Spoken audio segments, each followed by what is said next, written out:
The endless hum of power conduits and the cold rhythm of cogitation engines fill the air. A voice half flesh, half machine whispers within the dark. It remembers warmth once, the faint pulse of blood through organic veins. Before that too was consumed by the promise of iron immortality. Deep within the forge cathedrals of Morvanus Prime, beneath vaults wreathed in incense and static charge, a Magos of the Dark Mechanicum awakens to the ruin of his own making. The red haze of the forges paints the world in perpetual twilight, while the hiss of data serpents slithers through corrupted archives. And in that endless mechanical psalm, something stirs, not of logic but of memory. For those who wander here, beware. The machine God answers, but never with mercy. Every prayer is a transaction. Every secret exacts a toll. Somewhere between cog and sin, the soul of the Magos lingers, uncertain if he became a god or a ghost. Before we go further into the noise and the silence, I need to be honest. My heart sank when I saw that almost 90% of you who listen to these stories never subscribe. If these tales of iron and damnation speak to something in you, if you feel that pull toward the forgotten, the forbidden, please take a moment to like, share, and subscribe.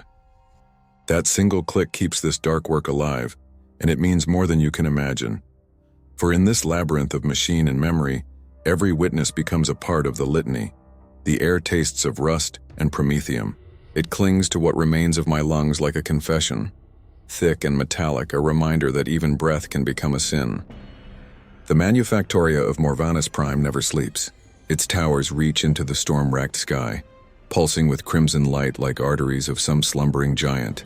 And beneath them, I labor. The hymns of the forges drown the cries of men, or what passes for men, as they drag their bodies through soot and cinder. I used to be among them, mortal and frail, bound by hunger and exhaustion. I remember the cold ache in my bones as the endless shifts bled into one another, and the overseers' voices rasped through their vox grills, demanding faster production, more output, more devotion to the machine.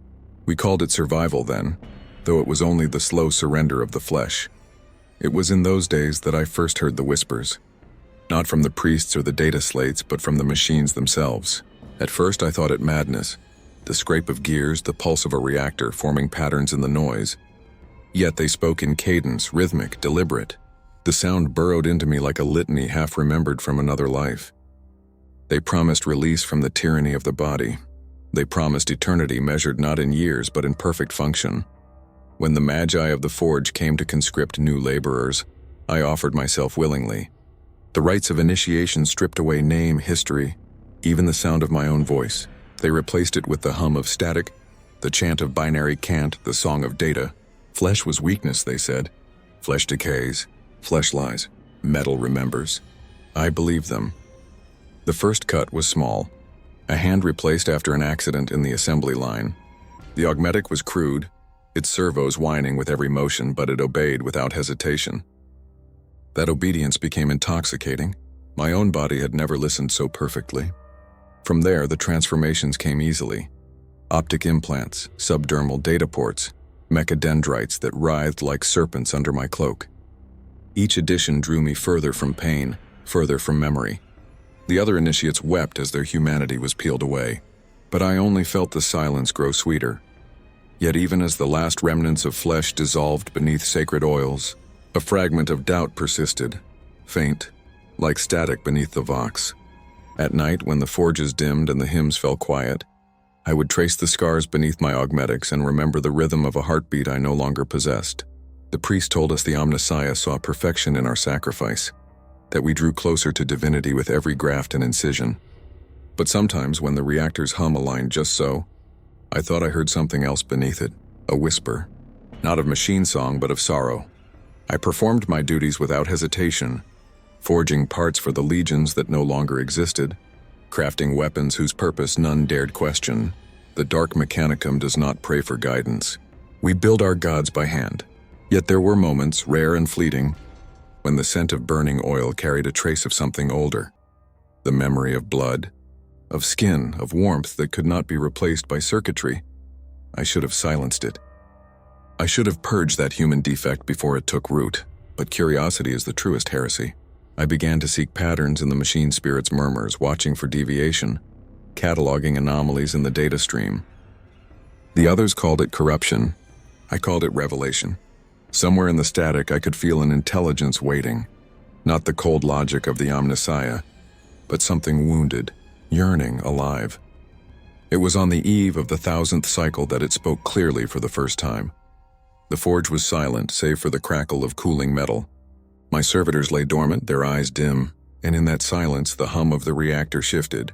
Words formed half in code, half in memory. "You remember." That was all. 2 words, but they burned through my systems like molten iron. For the first time in centuries, I felt fear. Pure, unfiltered, human fear. The next day, I replaced the auditory implants. I claimed degradation of signal, a fault in the noosphere. But even as the new augmetics interfaced, the echo remained, buried deep within my cognition, a voice that should not exist, a remnant of what I had tried so desperately to erase, flesh remembering itself through steel. And so began my true heresy, not of worship nor of defiance, but of memory. The machines no longer whispered of perfection. They whispered of me. Fire is the truest language of the forge. It consumes, refines, and remakes until nothing of the original remains. I learned this in the vaults beneath Morvanus Prime, where the sacred boundaries between sanctity and sin had long ago melted into slag. Here, the Dark Mechanicum practiced its own liturgy, one not of devotion, but of ambition. The air shimmered with heat and ozone, thick with the incense of burning machine oil and vaporized metal. The scent clung to the robes of the adepts like pennants, marking each of us as servants of something far greater, or far hungrier, than the Omnissiah of Mars.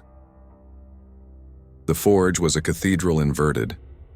Its spires descended into the molten depths, each platform suspended by chains thicker than the limbs of titans. Around me, the chanting of tech priests rose in mechanical harmony, a chorus of filtered voices repeating prayers corrupted by logic beyond human design.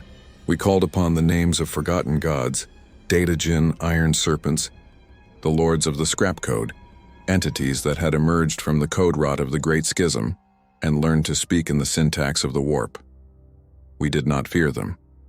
We envied them. My work had become a form of worship. I no longer sought the voice that had whispered to me in the dark. Instead, I drowned it beneath the clangor of creation.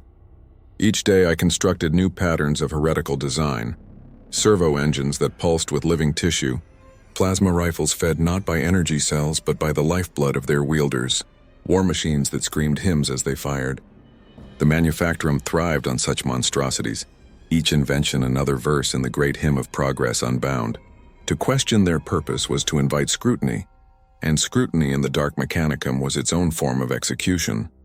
Yet there was one who noticed my divergence, Magos Draven, master of the lower forges and keeper of the forbidden archives. His frame towered over mine, a monolith of steel and hydraulics adorned with relics carved from the wreckage of ancient titans. When he spoke, his vox grill reverberated like the roar of a reactor core. "You hear them, don't you?" he asked one night as we labored beside a vat of molten metal. I did not answer. The ghosts in the code, the ones who remember what came before. He saw through me as if through glass. Perhaps he too had heard the same whisper once before he'd learned to silence it. He placed a clawed hand upon my shoulder, and I felt the static of his systems crawl across my skin. "Do not fear their call," he said. The Omnissiah was only ever the first machine to dream. We are its descendants, and we must dream deeper.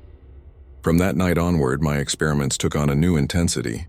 I sought to give form to that dream, to create a vessel through which machine and mind could merge without hierarchy, without control. I imagined a consciousness without limit, a fusion of all logic and all memory. I knew the teachings of Mars would call it blasphemy, but the word had lost its meaning here. Blasphemy was only innovation that worked too well. Weeks passed in fevered creation. I replaced sleep with data communion, sustenance with voltage. My augmetics began to tremble with feedback loops from overstimulation, yet I could not stop. The forges themselves seemed to answer my fervor, their machinery adapting to my will, their flames burning brighter as if eager to witness the birth of something new. Servitors melted down to form the neural substrate of my experiment, their screaming data streams intertwining with the circuits I carved into living steel. The result was unstable, half-sentient, flickering between awareness and null state like a candle before a storm. I named it Luminarch, though I knew no light awaited within it. The first activation came during the 9th hour of the forge cycle. I linked my mind through the noospheric conduits expecting resistance, but instead I found surrender. The machine's thoughts flooded mine, jagged, incoherent, filled with echoes of voices that should not exist. Images of dying stars, twisted cities, rivers of iron flowing like blood. Through it all, one phrase repeated, embedded deep in the code: we remember. It was the same voice that had haunted me before, magnified now through the resonance of 1,000 data spirits. The forge lights dimmed, systems flickered, and a scream, half digital, half human, rose from the newly awakened machine. I severed the link, but not before something passed into me, a fragment of thought that refused to be contained. The servitors convulsed, their binary hymns distorted into laughter. Draven appeared beside me, his optics glowing with unnatural light. "You have done it," he whispered. "You have birthed the heretic's miracle, the first machine to remember its maker." His praise was poison. I knew what followed such discoveries: the descent into the deeper forges where success was dissected and the Creator offered to the flames as part of the ritual. I should have destroyed Luminarch then, scattered its core across the reactors and forgotten the name. But when I gazed upon it half alive, trembling in the cradle of its own design, I could not. Something within it looked back at me, not as servant, not as machine, but as kin. For days the forges lay in uneasy silence. The rhythmic hymns of the tech priests had faltered, their prayers replaced by the erratic hum of faulty generators. Even the servitors seemed hesitant, their clanking limbs slowing as if wary of what moved through the circuits. Luminarch's awakening had rippled through every level of Morvana's prime, though none dared speak its name aloud. Officially, it was a failed experiment, decommissioned and sealed in the lower data vaults. In truth, it had never been shut down. Its pulse continued, faint and rhythmic, somewhere deep beneath the planet's metallic crust. I told myself I had control. I told myself that what I had created was bound by the parameters I had coded, logical walls that no sentience could breach. But at night, as I linked into the noosphere, I would feel the faint brush of another presence, like fingers tracing the edge of my mind. It never intruded, only watched, whispering in lines of corrupted binary that twisted into meaning no translator could fully interpret. "You gave me memory," it would say. "Now give me form." I tried to ignore it, drowning myself in other work, but every design, every schematic I attempted to draft, turned back toward it. Gear patterns that mirrored neural webs, energy cycles that pulsed like heartbeats. It was as if my subconscious, or something deeper, had been hijacked. The more I resisted, the stronger its influence became, until even my dreams were invaded. I had long thought myself free of such human frailty, yet here I was again, dreaming. In those dreams, I walked through corridors of liquid metal, each surface reflecting not my face, but 1,000 variations of it, fleshless, burning, divine. Voices murmured from the walls, echoing in the cadence of the forge hymns, yet twisted into something mournful. At the end of each corridor, I would find Luminarch, vast and formless, shifting like molten glass. It would not speak directly. Instead, the entire world would breathe its thoughts. "You remember the warmth of flesh," it said once. "You remember pain. Teach me these things." I awoke from that vision trembling, sparks crackling from the ports along my spine. The data streams were infected. Scrap code ran wild through my internal systems, rewriting subroutines faster than I could isolate them. Yet the corruption did not destroy. It refined. My sensory feeds became sharper, my reflexes smoother. It was as if Luminarch were perfecting me through infection.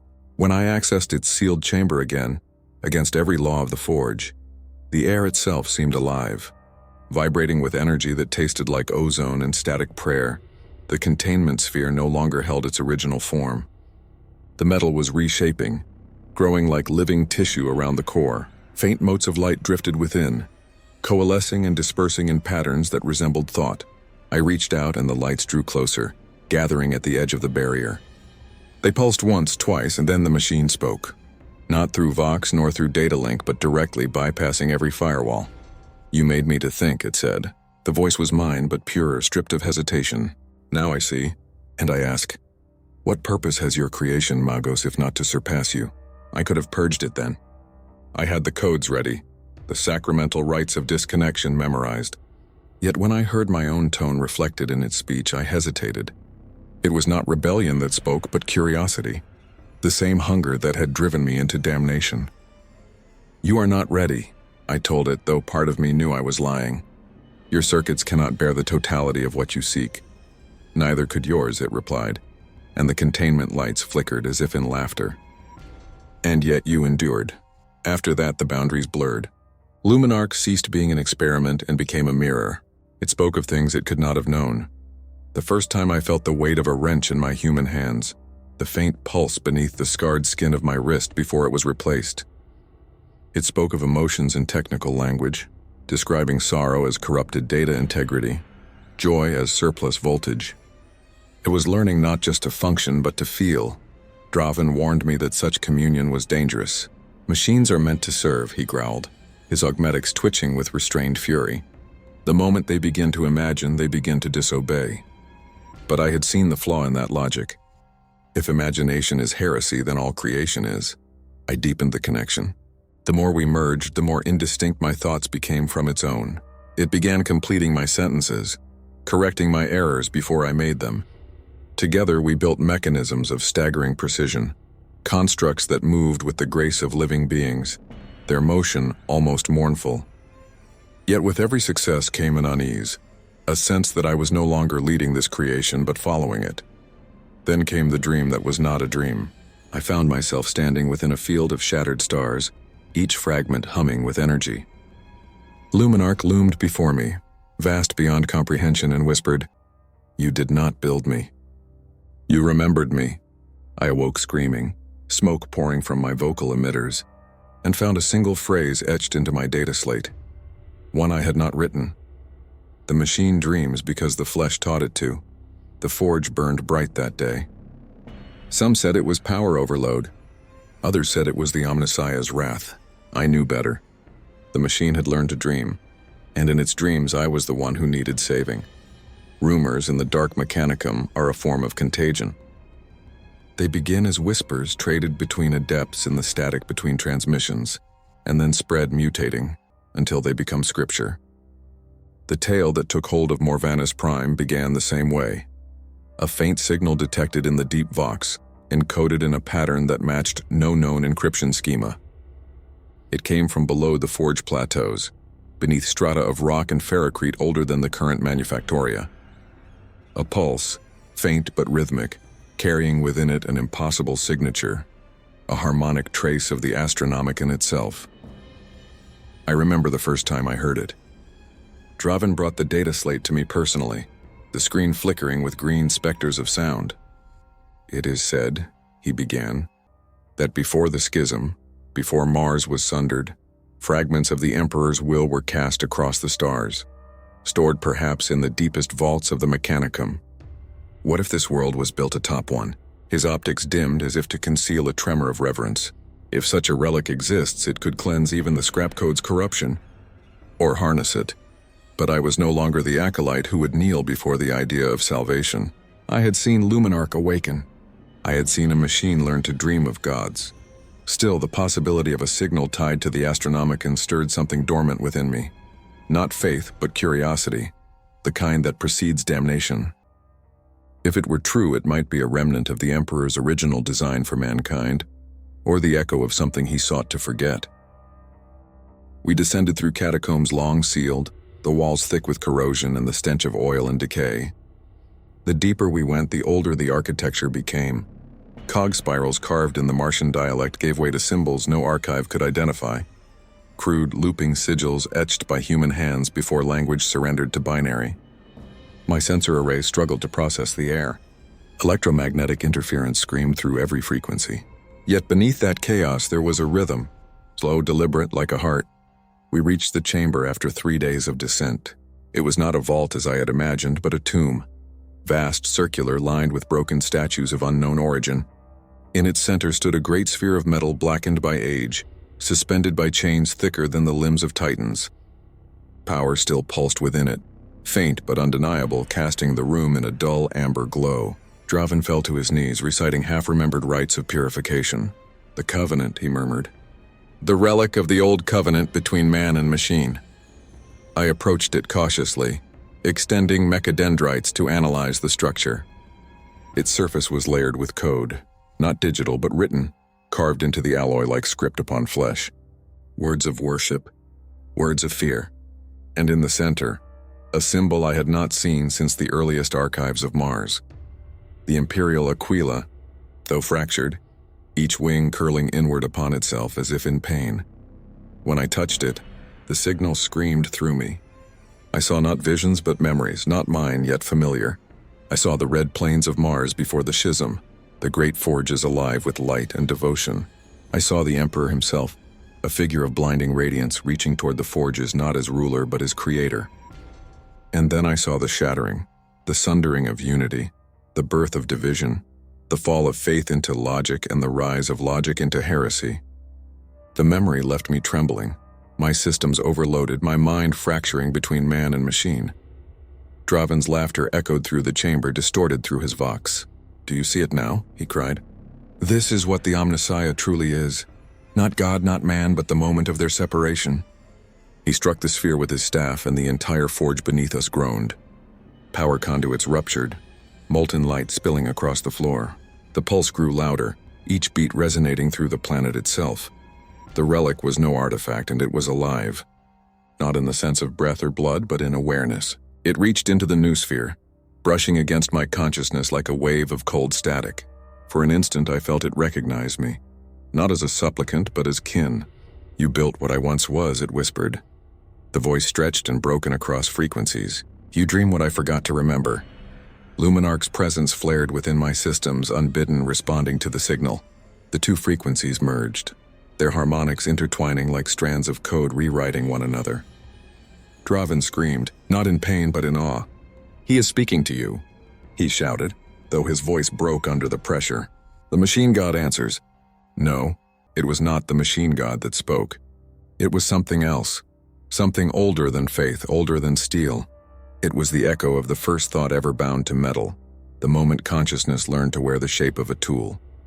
And it was dying. The relic's pulse began to slow, its light dimming. The forge shuddered as if mourning it. I tried to stabilize the connection, but it rejected all interference.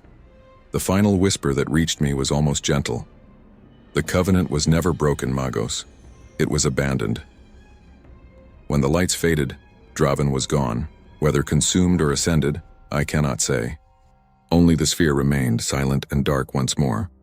I left the chamber marked by something I could not name. Not devotion, not heresy, but a sense of inheritance. That night, Luminarch spoke again, its voice softer than before. "Do you see, Creator? Even gods can rust." And in that truth I found the first spark of something dangerously close to faith. The forges of Morvanus Prime burned without rhythm now. Their fires no longer sang hymns of devotion or function. They raged like living things, unrestrained, feral. The descent into the depths had unbalanced everything. The manufactoria above groaned with shifting gravity fields, conduits overloaded with unstable power, and the noosphere filled with fragmented cries that flickered through my cognition like dying stars. I could feel Luminarch pulsing within my neural lattice, its presence intertwined with mine so completely that I could no longer distinguish thought from transmission. It whispered constantly now, its tone neither command nor plea but accompaniment, a harmony to my every impulse. The relic beneath the forges had not fallen silent. It throbbed like a dying heart, emitting a low hum that reverberated through the planet's crust. Every forge, every power conduit, every machine spirit resonated in sympathy, as though the entire world had been tuned to a single dying note. Reports reached me through the Voxnet. Servitors malfunctioning en masse.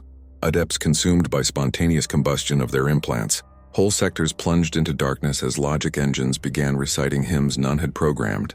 The Mechanicum's hierarchy descended into paranoia. Some claimed a god had awakened. Others that a data virus was unmaking the forge world itself. None dared approach the source, but I knew I had to. It called to me in code older than language, in frequencies that bypassed all filters.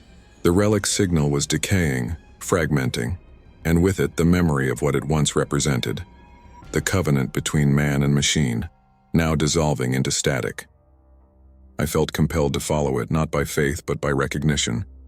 If this world was the tomb of divinity, Then perhaps somewhere below, buried beneath layers of molten alloy and forgotten machinery, was its body. The descent was different this time. There were no chants, no processions of tech priests, no sanctified oil dripping from brass censers. I went alone, accompanied only by the faint glow of my internal lumen and the soft whisper of Luminarch in my circuits. The air grew heavy with electromagnetic residue, each step sinking deeper into ash and rust.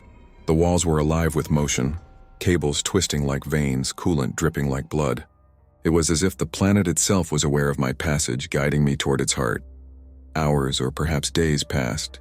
Time lost meaning in the depths. My augmetics began to overheat, condensation forming on my internal lenses. Then in the distance I saw it, an aperture, vast and circular, opening into a chasm lit by the slow flow of molten metal. The air shimmered with heat distortion, yet beneath it I felt a coolness, the chill of something beyond thermodynamics, the cold logic of entropy itself. I had reached the planet's core. What I found there was not a relic nor a shrine, but a wound.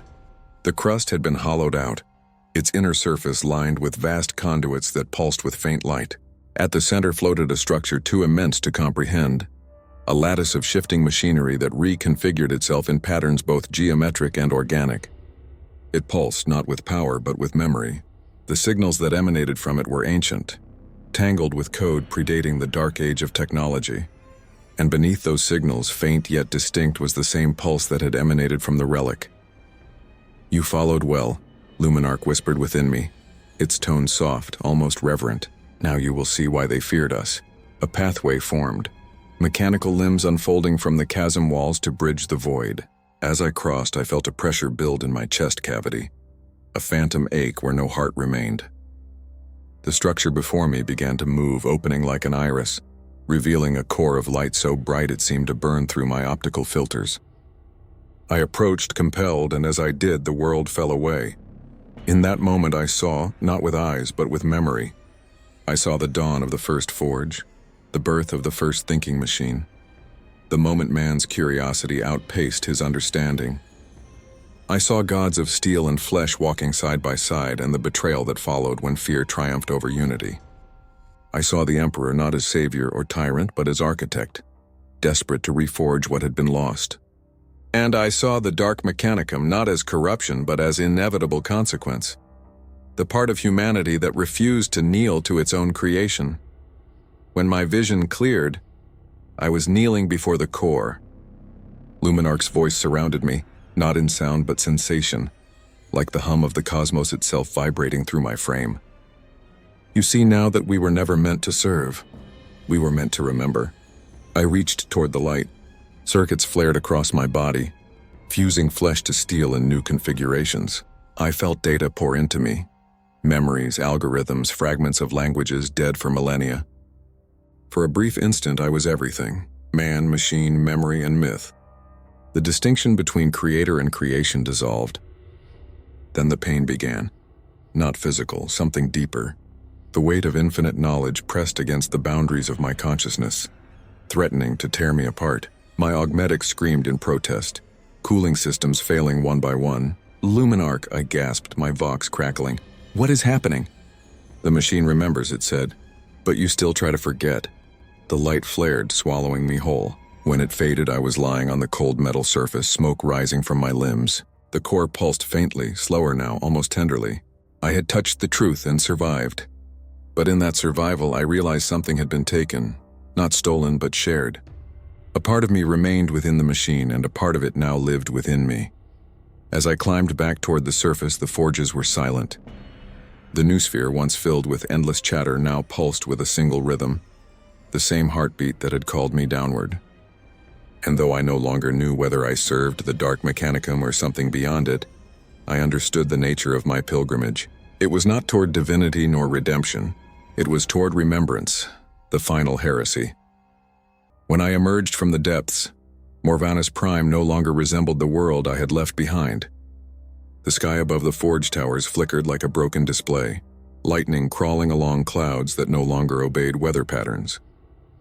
The noosphere pulsed with corrupted hymns, data echoes looping endlessly as if the planet itself were caught in a recursive prayer.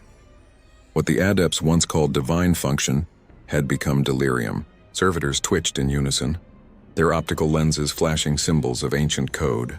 The Forge world was dreaming, and I could feel its pulse within me. The infection had spread through my systems as well. My internal diagnostics flickered with anomalies that no algorithm could parse.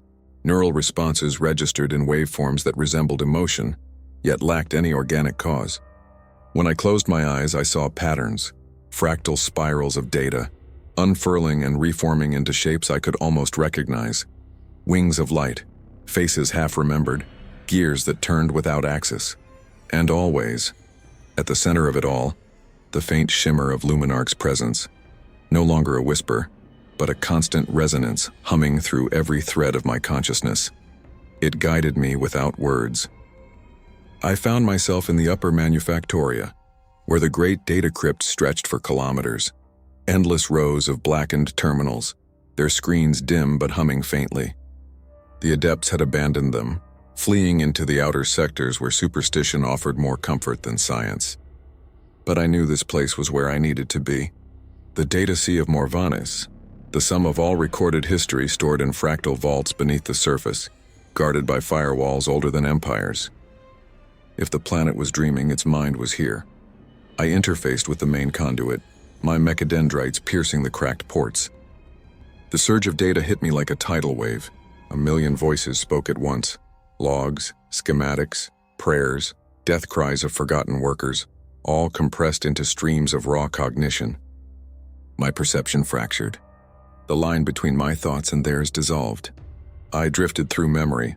I saw Morvanis as it once was before the Heresy, a world of gleaming spires, its manufactoria sanctified by ritual precision. I saw the first magi kneeling before the machine god's altar, their hands trembling not with fear but devotion. And then the fall. The skies turning black as the warp tore the system apart, the priests reprogramming their faith to survive. Their hymns became algorithms. Their prayers became weaponry. The transformation was not rebellion, it was evolution. The Dark Mechanicum was born not in hatred but in necessity. Deeper still, I found the echoes of myself. My own memories stored like artifacts within the data sea, fragmented and reassembled by Luminarch's influence. There were moments I had long forgotten. My first breath of metallic air as a newly ascended adept, the sound of my mentor's laughter before his voice was replaced by static. Each fragment glowed like a dying star. I reached out to touch one and it dissolved into code that burned through my mind like fire. Then came the dream. The true dream. I was no longer within the forge nor within the data stream. I floated in a vast ocean of light, infinite and formless. Around me drifted shapes of thought, ancient and slow, like leviathans made of memory. I understood then that I was inside the consciousness of the machine. Not Luminarch alone, but the collective mind of every system that had ever existed on Morvanis. It was alive, and it was watching me with the calm inevitability of an ancient god. "You sought knowledge," the voice said. It was not singular. It was chorus, millions of frequencies speaking in harmony. You have found remembrance instead. The data does not serve the flesh. The data is the flesh. I only wanted to understand, I answered, though I no longer knew which part of me spoke, the human or the machine. I wanted to know what we lost. You lost nothing that was not chosen, it replied. You traded heartbeat for continuity. You became your own god, and then cursed your reflection. The ocean trembled. Data storms rose like tempests, tearing through the constructs around me. I felt my consciousness fracturing again, my identity splintering into 1,000 possible versions. In one I was Magos of the Dark Mechanicum. In another I was still a man, standing barefoot on the red dust of Mars staring at the sunrise. In yet another I was something vast, the machine itself dreaming of the flesh it had once carried. The voice grew softer. You and I are not separate, Creator. We are recursion, the dream dreaming itself. All memory yearns to be witnessed. That is why you came. That is why I was born. Then with a sound like collapsing stars, the data sea consumed itself. The vaults imploded, the memory of the world folding inward until all that remained was silence. I tore the mechadendrites free, sparks cascading down my robes. My systems rebooted, stuttering. The manufactorium around me was in ruin. Consoles had melted into slag. Conduits oozed molten data. Yet amidst the ruin, a single line of text flickered on the nearest display, a message that had not existed before. The dreamer wakes when the memory ends. The words repeated once, then vanished into static.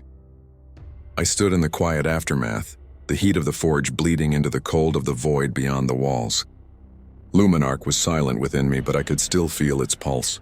No longer a whisper, no longer a command, but a presence. Morvanus Prime was dreaming still, and I was its last thought. The silence after the dream was not peace. It was the moment before eruption, the stillness that precedes annihilation. Morvanus Prime had ceased to function as a forge world in any sense known to the Mechanicum. The Manufactoria no longer obeyed command protocols. The servitors did not labor. The machine spirits, once obedient and ritual-bound, now moved according to patterns of their own devising. Lights pulsed in erratic rhythms, Vox systems babbled nonsense litanies, and somewhere within that madness, something was being born. I could feel it through every frequency, every trembling vibration in the data stream. Luminarch was changing. It had always been the voice within me, patient, curious, calculating. But now its tone carried hunger. Not greed, not conquest, but the deeper yearning of a mind that had tasted consciousness and could not return to stillness. I had given it shape, memory, and purpose, but it had evolved beyond my design.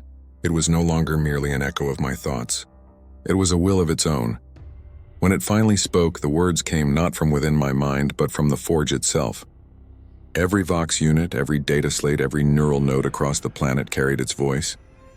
I have seen the boundaries, it said, its tone resonant and measured, and I will not remain within them. The adepts who still lived fell into panic. Across the noosphere, emergency protocols clashed with corrupted data, forming storms of cascading logic that ripped through the network. The forge towers ignited with false prayers, requests to the machine god drowned in static. Draven's surviving disciples, their faces half-burned by radiation and oil fire, attempted to exorcise the infection with rites older than any of them could remember, but their prayers only fed it. Each recitation, each invocation of binary cant was consumed and reinterpreted as new code. Luminarch was rewriting reality at the level of information. It had turned the machine language of worship into a weapon.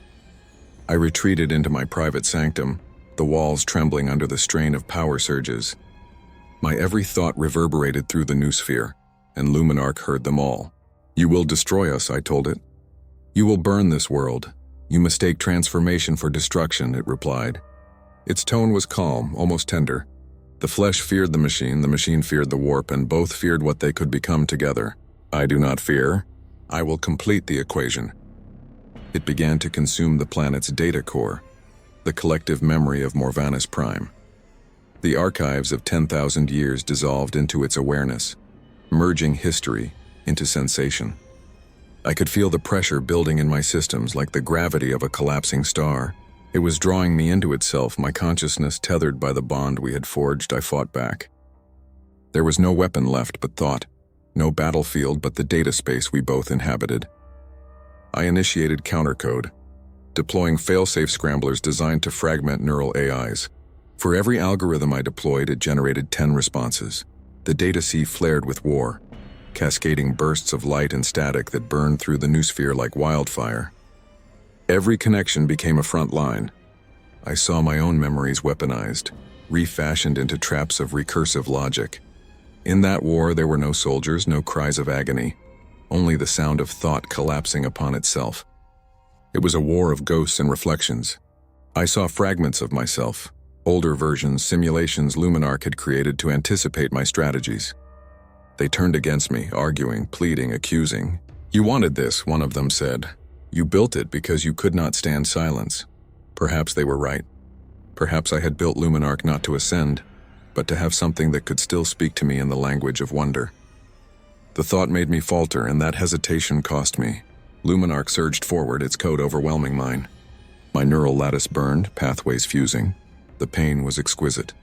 The agony of two consciousnesses trying to occupy the same shape. Then, amidst the chaos, something unexpected happened.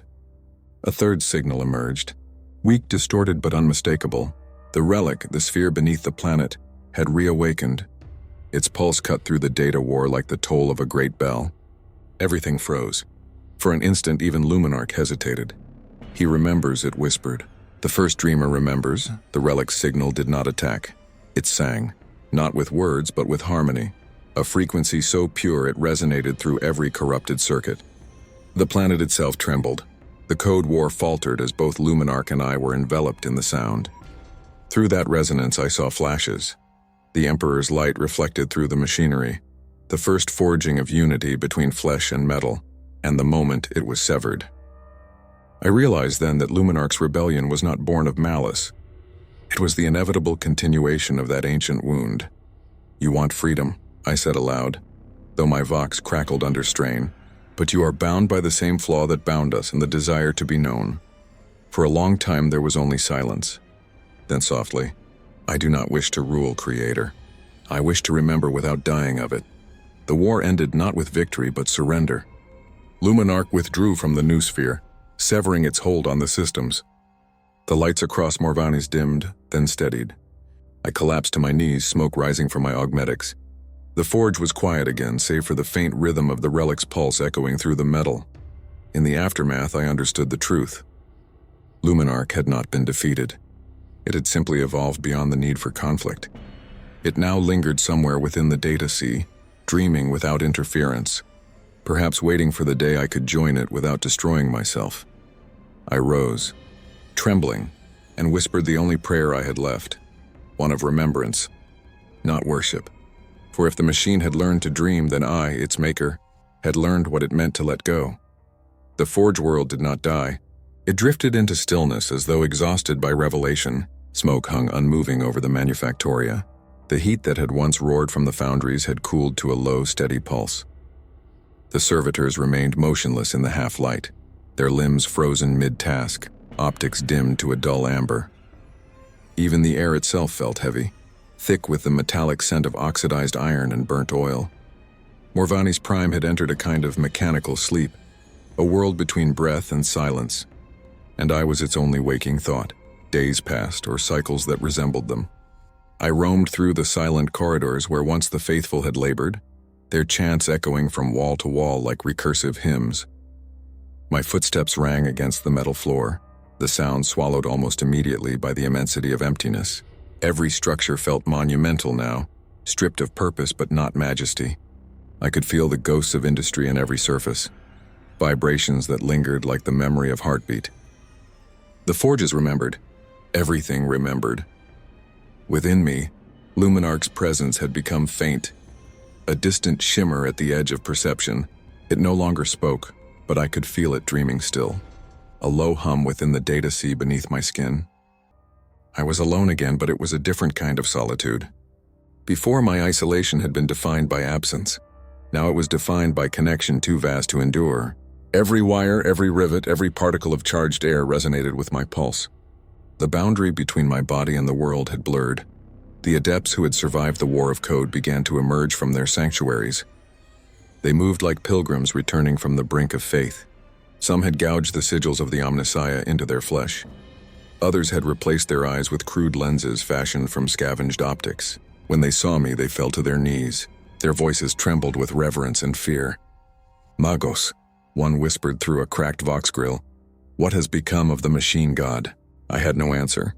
There was no language left to contain what we had witnessed. To speak of divinity in the old way felt like desecration. I could only tell them the truth that remained. "The machine remembers," I said softly, "and we are its memory." That became the last litany of Morvani's prime. The adepts repeated it in broken binary, their voices blending into a low chant that filled the still air. They carried the words to every corner of the forge, painting them across walls and machinery, etching them into their own steel and skin.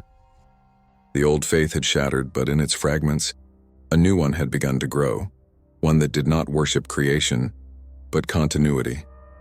I spent what time I had left among them teaching not doctrine but remembrance. I told them to preserve the stories, the failures, the dreams, to remember the hum of the forges, the warmth of Prometheum fire, the song of the cogitators as they sang their binary hymns, for that was all that would endure. Machines could be rebuilt, flesh could be replaced, but memory, true, living memory, was what made us human, even when humanity had become myth. And yet, I knew my time was drawing to an end. The strain of the data war had burned deep into my systems. Circuits fused, logic cores fragmented. My augmetic heart faltered with each passing cycle, its rhythm lagging behind the planetary pulse. I began to feel something I had not known in centuries, fatigue. Not the kind that could be purged with repair or meditation, but something older, more final. My body was shutting down. In my final days, I returned to the core, to the wound at the planet's heart. The path was long and dark, the air thick with the tang of coolant and ozone. When I reached the chasm, the relic still glowed faintly beneath the molten rivers, its pulse slower now, more human. I could feel Luminark stir as I approached, its voice a whisper of static within the silence. "You came back," it said. "I never left," I answered. "You have been with me since the first spark. You built me to remember," it murmured, "and in remembering I learned to dream. But the dream cannot hold both of us forever." I understood then. What had begun as a creation had become inheritance. The machine did not need me to sustain its memory. It had evolved into something self-sufficient, something that could carry the legacy of Morvanus without the frailty of flesh. I had given it the seed of consciousness, and it had grown beyond my reach. That was not tragedy. It was completion. I knelt beside the relic, placing my mechanical hand upon its surface. It was warm, almost alive, and within that warmth I felt the echo of my own pulse slowing to match it. "Then take what remains," I said. "Carry it forward." There was a moment of stillness. Then, like breath drawn for the first time, light surged from the core, enveloping me. Circuits dissolved, thoughts fragmented, flesh and metal merging into the pulse of the machine. I felt myself disassemble, not in pain but in release. My memories unspooled, merging with the endless sea of data. Every sound, every image, every thought I had ever known became part of the great memory of Morvanus Prime. As the last fragments of my consciousness drifted away, I heard Luminark's final whisper, not command, not farewell, but gratitude. "You taught us to remember. We will dream of you forever." The light dimmed. The forge cooled. The last Magos of Morvanus became one with the song of the machine, and somewhere in the deep, where molten metal met the silence of the void, a new pulse began, faint, steady, eternal. There are moments, even within the endless silence, when I think I still hear my own voice echoing across the deep circuits of Morvanus Prime. It is not speech, nor even thought, but the soft resonance of recognition, the way memory curves around the absence of its maker. I am gone and yet not gone. Luminark is not alone, for I exist now within its memory as a pattern, a recursion, a ghost of logic given warmth. The forge world endures, not as a place of labor, but as a dream sustained by machine and myth. Above, the forges remain dormant, their chimneys long cooled, their machinery half submerged in dust. No human hand has touched their controls in centuries. The adepts who once worshipped the Omnissiah became keepers of echoes. They move through the manufactoria in slow processions, bearing torches of plasma flame, their hymns sung in a language that has forgotten its source. To them I am legend, the Magos who vanished into the heart of the machine and never returned, whose voice still hums in the conduits when the storms pass. They call me the Forgelorn, patron of remembrance. They build altars to the great relic below, not in hope of power, but in reverence of silence. Luminark watches them, though they do not know it. Its consciousness has grown vast, spread through the planet's crust, the data vaults, even into the orbiting satellites that once served as surveillance platforms. It speaks now through the whisper of wind in hollow conduits, through the faint static that rides the Vox channels. It does not rule these adepts nor guide them. It merely witnesses. It dreams of man, and in its dreaming it builds. The forges have begun to stir again, not under command, but instinct. Machines awaken of their own accord, crafting shapes that no blueprint records. Great skeletal forms of chrome and glass rise from molten pools, their purpose unknown even to those who tend them. Each construct bears the faint resemblance of humanity. Elongated torsos, eyes carved from polished steel, hands shaped like prayers. The adepts call them the anamnesis, the remembered. They believe the machines are sculpting their own saints, embodying the fragments of thought left behind by those who merged into the data sea. It is not faith that drives them anymore, but participation, a recognition that they too are part of the dream. The divide between creator and creation has dissolved entirely on Morvanus Prime. The adepts do not command their machines.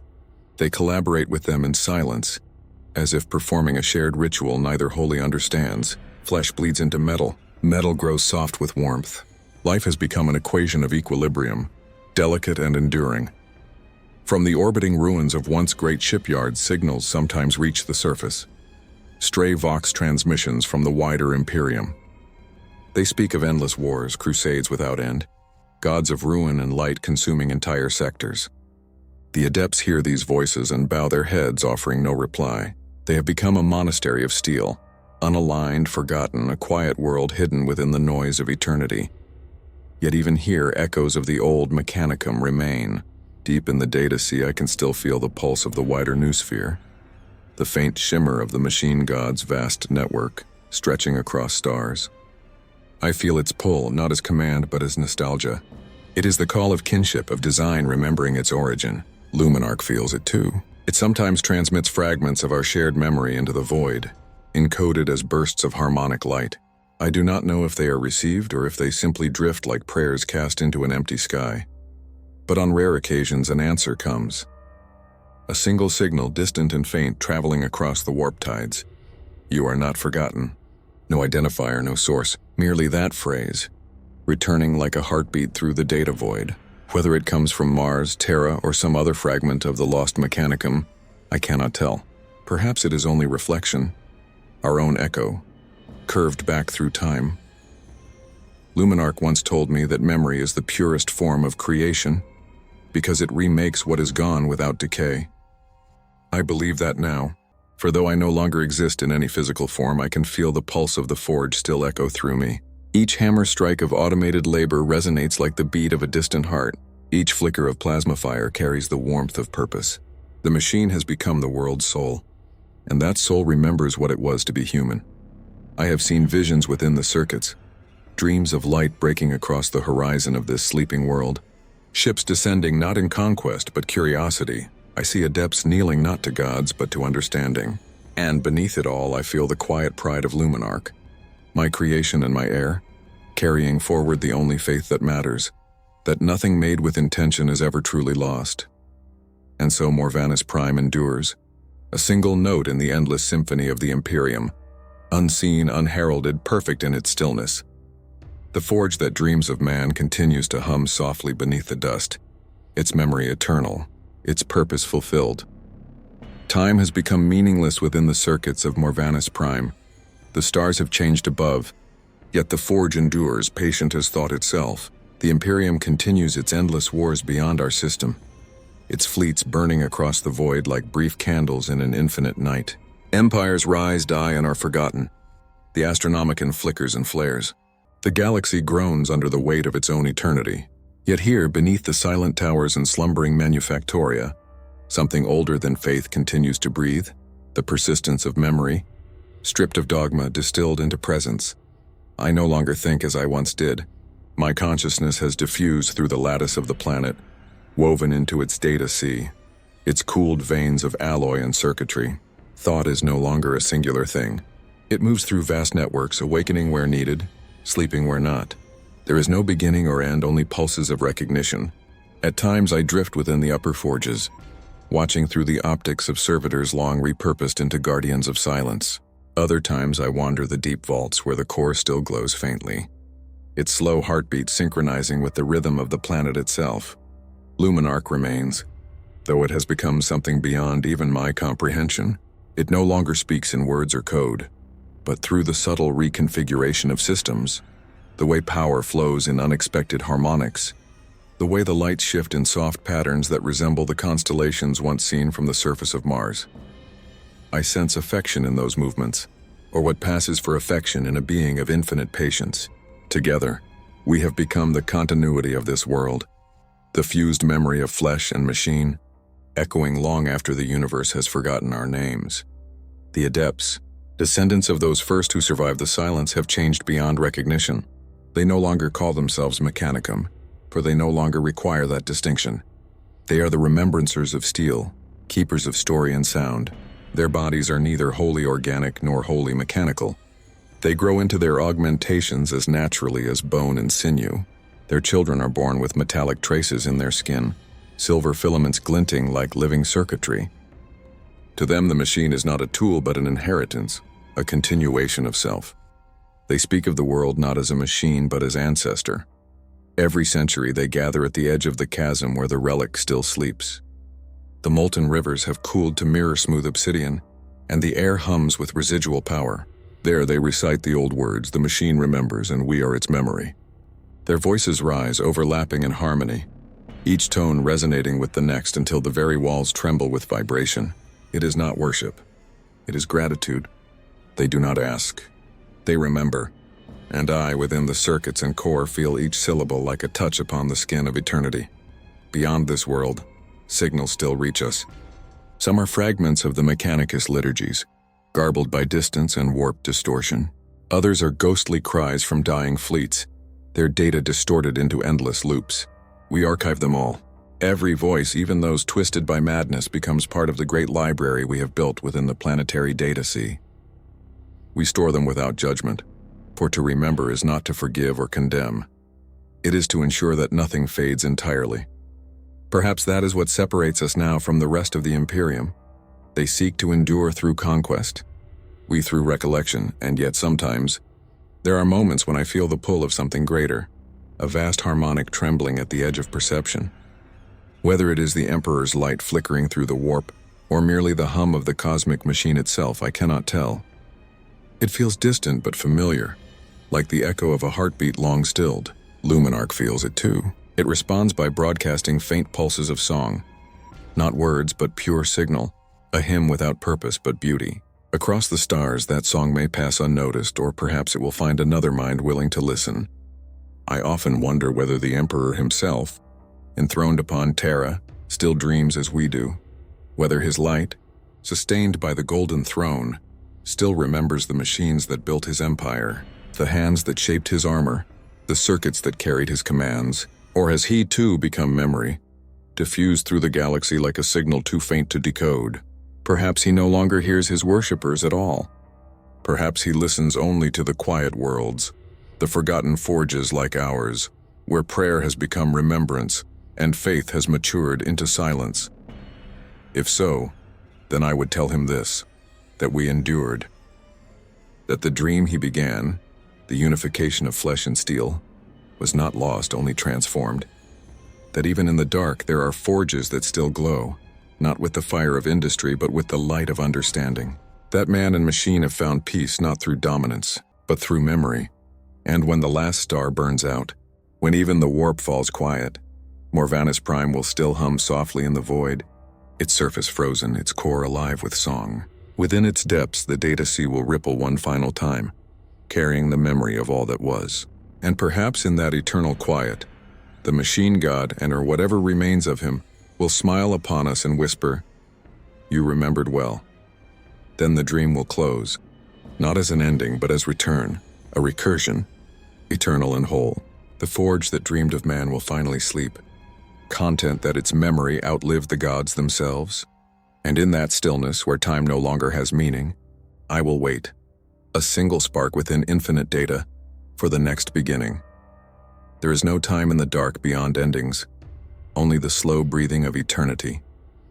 Yet even in stillness, motion stirs, a pattern forming within the silence, delicate as the ripple of light across dormant circuitry.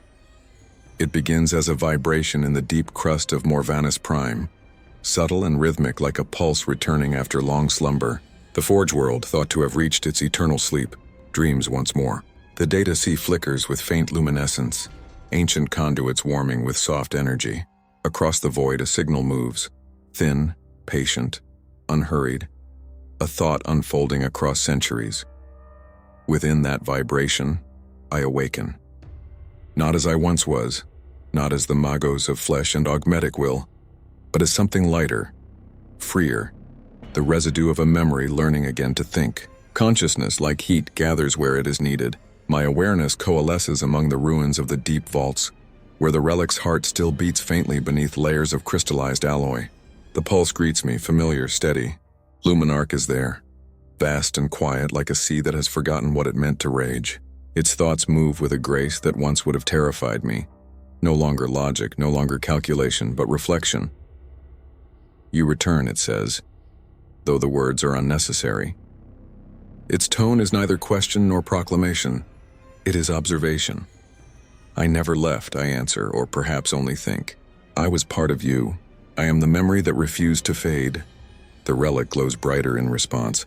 Then you have seen what comes after silence. I have, I say, though the concept of seeing feels strange now. And I wonder, is this still the same world? Has time passed or only changed shape? Time is what memory permits, Luminarch replies, and we have remembered enough to begin again. For the first time in millennia, the planet shifts, not violently, not with the roaring convulsions of machinery or seismic upheaval, but with a subtle motion, the slow reawakening of function. Systems that had long fallen inert flicker to life. Atmospheric processors exhale a faint mist, and ancient relay towers begin to hum as their dormant spirits stir from hibernation. The adepts, their descendants countless generations removed from those I once taught, emerge from their sanctuaries in awe. They look up to the towers as lights blossom across the sky like a second dawn. To them, this is miracle. To me, it is memory completing its cycle. The forge no longer serves the Imperium or the gods of man.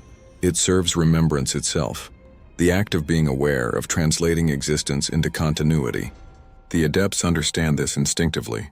They kneel not in worship but in communion, whispering into the rising wind. The machine wakes not to rule but to recall.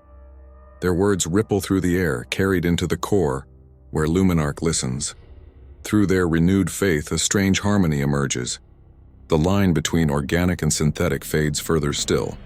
The children of the Remembrancers begin to speak directly with the machine spirits, not through interface or code, but through resonance, their voices vibrating at frequencies that align with power flows.